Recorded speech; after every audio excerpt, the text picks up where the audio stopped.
কমে গেল দক্ষিণবঙ্গে বৃষ্টিপাতের পরিমাণ, তবে বেড়ে গেল আর্দ্রতাজনিত অস্বস্তি গরম। তবে বৃষ্টিপাত কমলেও আমরা যেটা দেখতে পাচ্ছি এই মুহূর্তে আগামী কিছু সময়ের মধ্যে কিন্তু দক্ষিণবঙ্গে এবং উত্তরবঙ্গে সেই সাথে বাংলাদেশে বৃষ্টিপাত আসছে। তো আজকে আমরা মূলত ভিডিওতে আলোচনা করব কোথায় কোথায় আজকে বৃষ্টিপাতের সম্ভাবনা রয়েছে এবং ডিভিসি আবারও ব্যাপক পরিমাণে জল ছাড়লো। তো এই সব বিষয়গুলো নিয়ে আজকে আলোচনা করব এই ভিডিওতে। তো ভিডিওটি প্রথম থেকে শেষ পর্যন্ত দেখুন। তো আপনি কোন জেলা থেকে ভিডিওটি দেখছেন অবশ্যই কমেন্ট সেকশনে আপনার জেলার নামটি লিখুন। তো এই মুহূর্তে আর্দ্রতাজনিত অস্বস্তি বজায় থাকলেও কিছুক্ষণের মধ্যে যেটা আমরা দেখতে পাচ্ছি চন্দননগর, কলকাতা, শান্তিপুর, বর্ধমান, আরামবাগ, বাঁকুড়া, পুরুলিয়া, দুর্গাপুর, খড়গপুর, কোলাঘাট এই সমস্ত অঞ্চলগুলোতে কিন্তু বৃষ্টিপাত আসছে।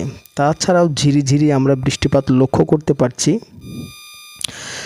বীরভূম 2, বর্ধমান, মুর্শিদাবাদ, নদিয়া এই সমস্ত অঞ্চল। তাছাড়া কিন্তু উত্তরবঙ্গে বৃষ্টিপাতের পরিমাণটা তেমনভাবে নেই বা বৃষ্টিপাতের সম্ভাবনা নেই। তবে বাংলাদেশে ঢাকা, মেহেরপুর, রাজশাহী এই সমস্ত অঞ্চলগুলোতে কিন্তু বৃষ্টিপাত আসছে। তো আগামীকাল শনিবার, তো আগামীকাল সকালবেলাতে আকাশ পরিষ্কার থাকছে। উত্তরবঙ্গ আংশিক মেঘলা এবং বাংলাদেশেও আংশিক মেঘলা। বাংলাদেশে কিন্তু মেঘ থাকছে, তবে ঢাকার কাছে বৃষ্টিপাত আমরা লক্ষ্য করতে পারছি। তো বেলা বাড়ার সাথে সাথেই যেটা আমরা দেখতে পাচ্ছি কিন্তু আবারও আর্দ্রতাজনিত অস্বস্তি গরম দক্ষিণবঙ্গে বজায় থাকছে। তবে বিকেল ও সন্ধ্যার মধ্যে কিন্তু বেশ কিছু অঞ্চল জুড়ে, তবে মূলত যেটা দেখতে পাচ্ছি বাঁকুড়া, পুরুলিয়া, খড়গপুর এই সমস্ত অঞ্চল জুড়ে কিন্তু বৃষ্টিপাতের একটা সম্ভাবনা রয়েছে ছিটেফোঁটা। তবে বৃষ্টিপাত কিন্তু তেমনভাবে আমরা আর দেখতে পাচ্ছি না। তো যেটা জানালাম যে আজ থেকেই কিন্তু কমে গেল দক্ষিণবঙ্গে বৃষ্টিপাতের পরিমাণ। তো বৃষ্টিপাত কমলেও কিন্তু মেঘাচ্ছন্ন ভাব থাকবে, রোদ আর মেঘের খেলা চলবে, সেই সাথে কিন্তু আর্দ্রতাজনিত অস্বস্তি চলতে থাকবে। তো আপনাদেরকে জানাচ্ছিলাম গত ভিডিওতে যে আবারও নিম্নচাপ আসছে।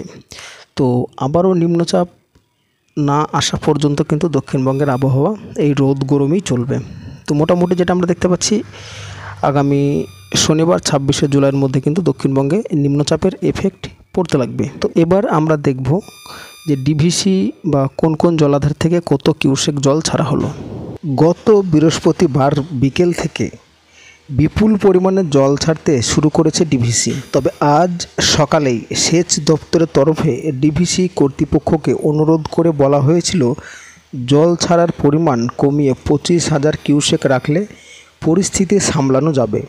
তবে ডিভিসির তরফ থেকে জানানো হয়েছে উৎসমুখে প্রবল বৃষ্টির কারণে জলাধারের জলের চাপ বেড়েছে, তাই জলাধারকে বাঁচাতে হলে জল ছাড়া কোনো উপায় নেই।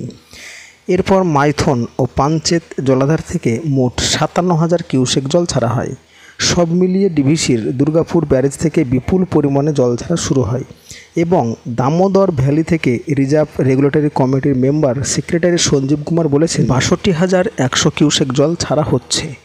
অপরদিকে সুবর্ণরেখা নদীর ঝাড়খণ্ডের গালুডি জলাধার থেকে আজ সকাল থেকে 1,10,000 কিউসেক বেশি জল ছাড়া হচ্ছে এবং দুর্গাপুর ব্যারেজ ও গালুডি জলাধার থেকে বিপুল পরিমাণে জলরাশি দক্ষিণবঙ্গের বিস্তীর্ণ এলাকাকে প্লাবিত করেছে। তো কেমন লাগলো বন্ধুরা আপডেটটি অবশ্যই জানাবেন। ভালো লাগলে চ্যানেলটিকে সাবস্ক্রাইব করে বেল আইকনটি প্রেস করে দেবেন।